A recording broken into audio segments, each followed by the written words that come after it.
Hi, this is Crystal from the Rain Dance Ranch. This is part 2 of my caprese salad Lebanese style. This is going to be the finishing up, and I'm demonstrating the reality here. So this is kind of cool because this is like really all the mess I have. I did throw away some of the stems already, actually technically not throw them away. I saved them and I put them in my instant terra preta containers outside, which I already made a video of. So right now I'm making the dressing for my caprese salad, and this is the balsamic reduction that I'm using. And it's a little on the thick side. I already put a little in there. I don't need much more, but I want you to see it kind of comes out like this. You're supposed to drizzle it on top of stuff to give it like a really nice, pretty look, but I just use it for salad dressing. And so then now I'm adding some oil. I want a little more. I usually use just a little more oil, maybe a little more because I got a big batch.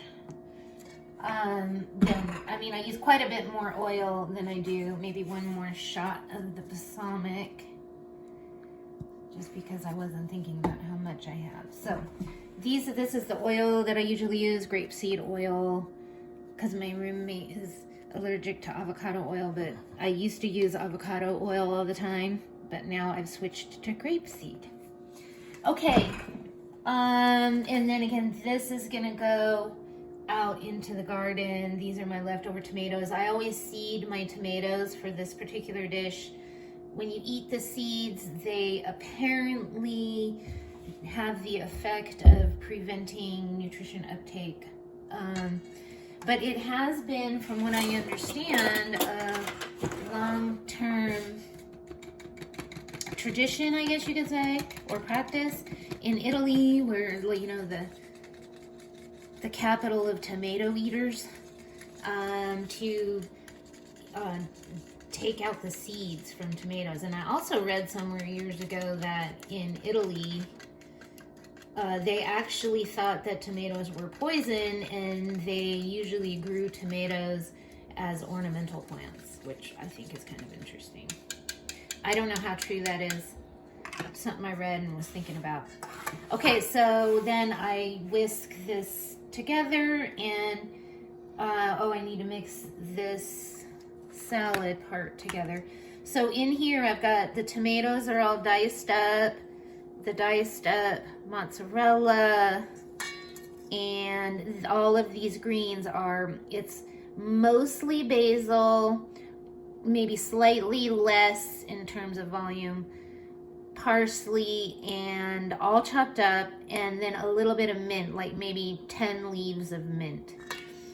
So I'm just gonna get this kind of pre-mixed in, and then I'm gonna pour my dressing on. Now typically I like to put the dressing down in the bottom of the mixing bowl. That's supposed to be like the chef way to do it. Like I would do half the dressing down at the bottom, put my stuff in, and then mix it up. But to tell you the truth, I found that it doesn't really make that big of a difference. Maybe I should play around with it more, but this works just fine for me. So here we go with the dressing.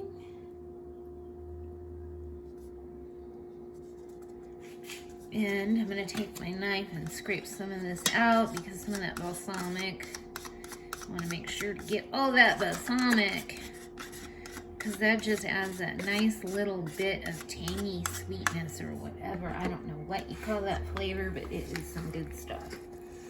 So this will probably be gone by tomorrow night. Maybe not, we'll see.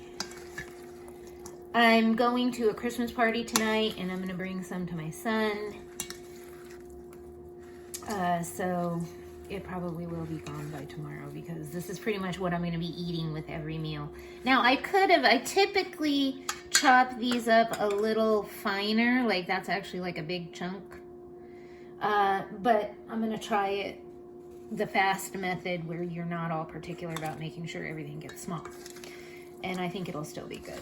But I do typically prefer things a little more finely chopped. And like the green parts. But the tomatoes, I like this size of dicing for a caprese salad. And it just has a little bit of the cheese in it. You don't really want too much of that cheese, although if you're gonna put more cheese in, it'll still taste good. But I kind of like it a little on the less cheesy side. So there we go. This is the Lebanese caprese salad at the Rain Dance Ranch.